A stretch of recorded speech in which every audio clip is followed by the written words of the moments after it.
beloved Boss Mike Cervera.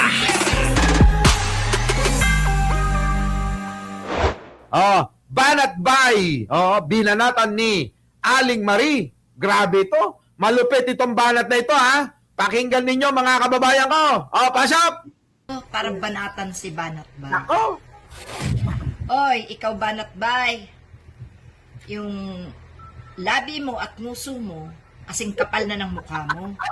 Yung mata mo, Ewan ko. Oy, ikaw, Argo, baka magsumbong ka, ha? Alam ko naman na nandito ka para mag-report ka sa mga ka-DDS mo. Ngayon, mga kababayan ko, eto matindi. Grabe yung mga banat ni Aling Marie. Real talk kung real talk, mga kababayan. Real talk ito. Grabe, mga banat niya, mga kababayan, ha. Sige, pakinggan natin. Pasok! dito na naman ako, parang banatan si Banat Bay. Oy, ikaw Banat Bay. Yung labi mo at nguso mo, kasing kapal na ng mukha mo. Yung mata mo, kasing laki na ng pagiging bobo mo. Ano sinasabi mo na baka isunod ni Trump si PBBM na arestuhin Oo nga. dahil sa drugs? Yan ngayon yung naratibo nila, mga kababayan. Isunod daw si Pangulong Bongbong. Kung di ba naman mga bobo yan, ang tatangan nyo talaga mga DDS kayo. Eto, meron ako sasabihin sa inyo. Tandaan nyo to, ha. Alam nyo ba na si Trump, ang idol, ay si Pangulong Bongbong? Hindi nyo alam, Mga kababayan ko, ngayon ko lang ibubunyag ito. Baka pati kayo hindi nyo alam. Argo, makinig ka. Alam mo ba na ang idol ni Trump ay si Pangulong Bongbong natin? Yan. Sipin nyo maigi yan. Bakit kanyo? Ginaya kung paano nawala si Digong.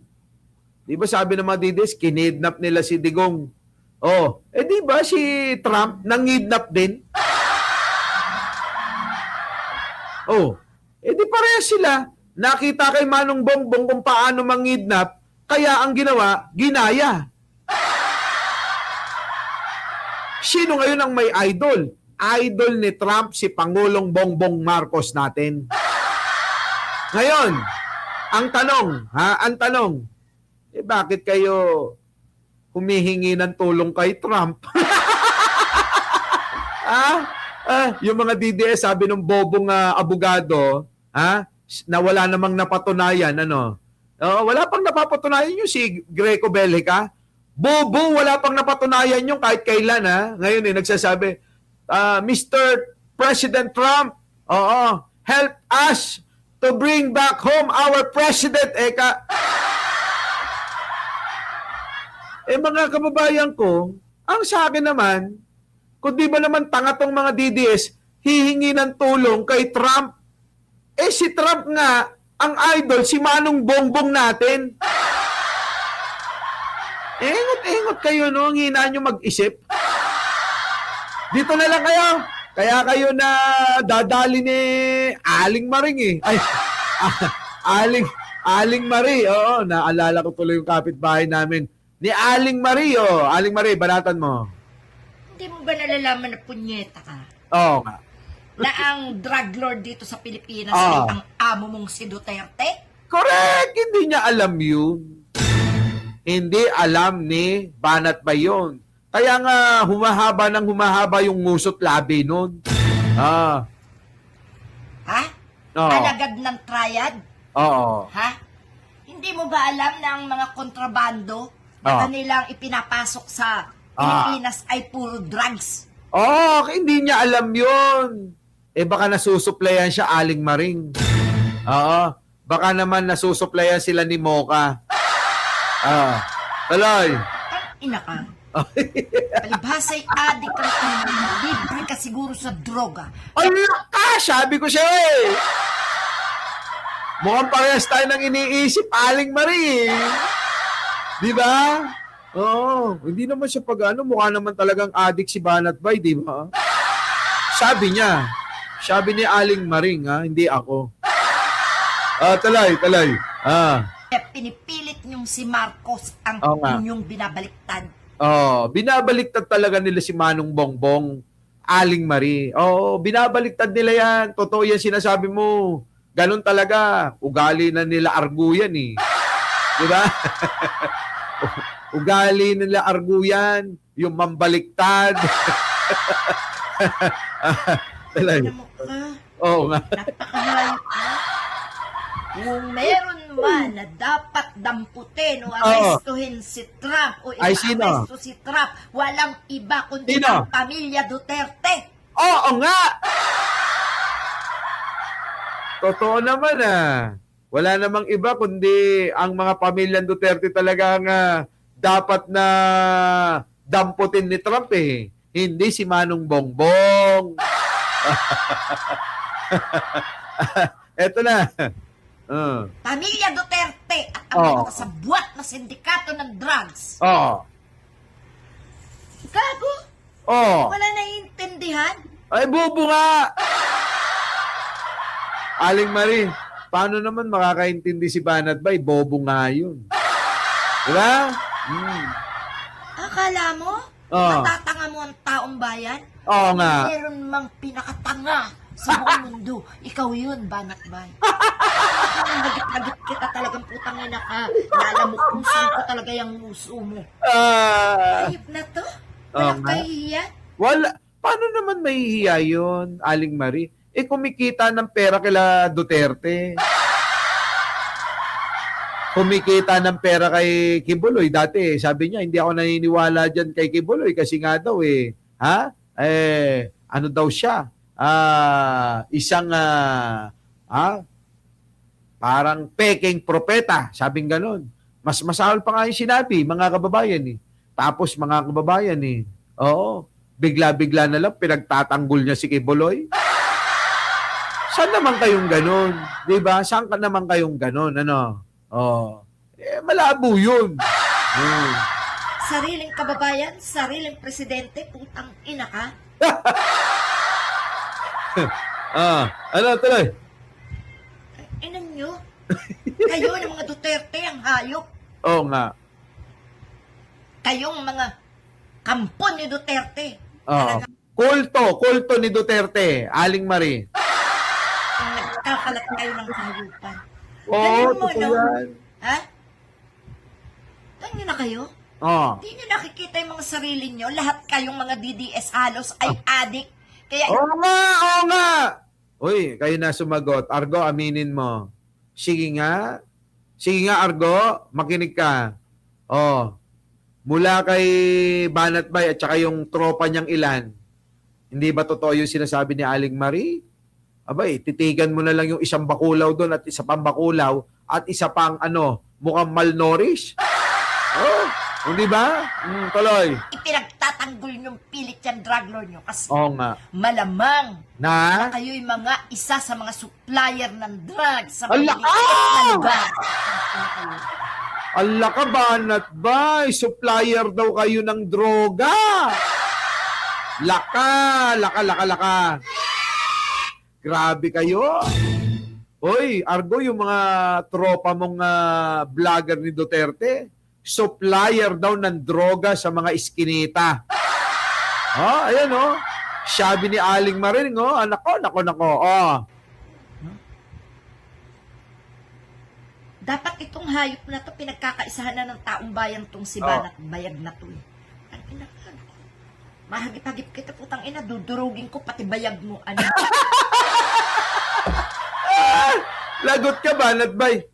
Aling Maring mukhang nagpa-opera na yata yun. Baka wala na daw bayag yun. Oo. Kaya nga putak na lang ng putak yun Oo. Grabe sa Aling. Kakabigil ka talaga? Oo. Ha? Kahit matanda na akong tingnan, tangina mo ka, hindi ka uubra sa kamao ko, hayop. Banat Bay, suntukan nga kayo.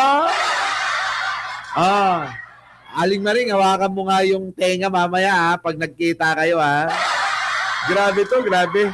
Ibang klase to si Aling Maring eh. Oh. Yun, wala na kayong ginawa kundi sabihing bangag, sabihing Oo nga. adik, sabihing may hawak ng drugs. Putang ina Oh. kayong presidente. Oo. Eh kasi nga ganun lang yung kaya nilang isipin. Mga bobot mangmang yung mga yan. Oo, yung mga vlogger nila nasisilaw sa mga pera na binabayad sa kanila, Aling Maring. Ganon. Hindi katulad sa kakamping at sa loyalista, walang ganon. Maliban lang kay Martin. Ha? Kaya, huwag kang sasama kay Martin, ha? Eto na. Hindi ko kinakampihan si Marcos. Oo. Tangina kayo. Oh. Dignidad ng Pilipinas ang sinisira nyo. Dahil isipin ng ibang nasyon, Oo. puno ng drugs ang Pilipinas dahil sa presidente. Correct. Putang ina kayo. Oh, Nakakulong na diba? sa dahig ang pinakahari ng droga at pinakahari ng sindikato dito sa Pilipinas. Kita nyo, buti pa si Aling Maring, alam niya, ikaw Banat Bay, wala kang alam. Kaya yung nguso mo at bibig mo, singkapal na daw ng mukha mo. Tanginan nyo, kaya gustong maagaw ang Pilipinas ng mga in-check na yan. Dahil maghahari kayo dito, ito gagawin yung imbakan ng droga, mga putang kayo. Oo, Aling Maring, yan na nga. Oo, kasi nga sabi nga ni Chavit, ganyan, no? Sabi ni Chavit, ang tunay na cancer ng bansa ay wala daw sa West Philippine Sea. Nasa loob daw mismo ng gobyerno. Biruin mo yan, Aling Maring. Walang pakialam to sa West Philippine Sea. Ibig sabihin, kakampi to ng mga Chekwa, si Chavit. Ito na. Putang ina ka talaga. Ikaw Banat Bayag, putang ina ka. Putang bayag mo, putang ina ka. Dudurugin ko yan, hayop. Di mo to? Walang ginawa kundi magkalat ng kayabangan na putang nan to. Oo Hindi ka nga. magyabang dito. Oo nga. Ha? Lantarang ka magyabang. Oo. Bakit sa social media ka lang mayabang na putang ina ka? Oo nga. Social media ka lang mayabang daw eh. Hayop ka. Demonyo to. Wala na kayong bukang bibig ng mga DDS na tangat bobo, kundi ang presidente ay adik, presidente ay adik. Oo. Nasa ebidensya nyo? Wala. Presidente. Wala. Tang ina kayo, siguro may mga tattoo din kayo sa likod ng mga hayop kayo. No? Oo. Nako, baka membro ng triad yan, Aling Maring. Ako wala akong tattoo sa likod. Sabi nga ni Rosemary Kagawa, true, nakakaya dito sa Japan ang pinagsasabi ni Buday. Kaya nga Buday eh.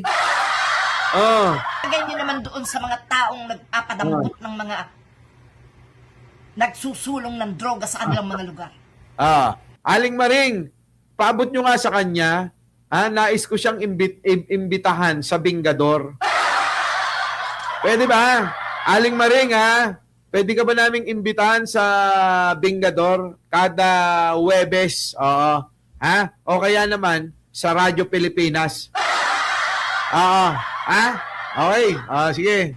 Kala nyo, hindi marunong tumingin yon?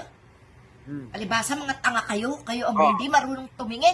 Dahil ang nakikita nyo lang Ay, ang mga kademonyuhan ni Duterte. Karay. Magsilayas kayo dito sa Pilipinas sa mga hayop. Oo nga, oo Wala nga. kang pinulot kundi kabusitan, kahayupan. Sabi ni Teresita Tan, namamaga ang nguso ni Banat Bay, kakakalat ng fake news. Grabe ka naman. Totoo nga yan Tingnan nyo. Paano na? Sabi rito mga kababayan ko, ako ang magpapabago ng bansa. Kung tatakbong presidente si Manong Chavit sa 2028 election, iboboto mo ba? Kaya naman pala Kaya naman pala si Manong Chavit merong plano magpresidente. Ay, nako. Anyways, mga kababayan, maraming salamat sa inyong pagsama. At syempre, mga kababayan, nabot na tayo ng oras. Magkita-kita po tayo mamaya sa Bingador. Ano po? At doon po natin isisiwalat mamaya kung sino yung ating dahu. Dahu! Ang babaeng taga-ibang bansa na bukod sa may asawa, meron pang kabengbangan na iba. Maraming salamat po. Our beloved Boss Mike Cervera.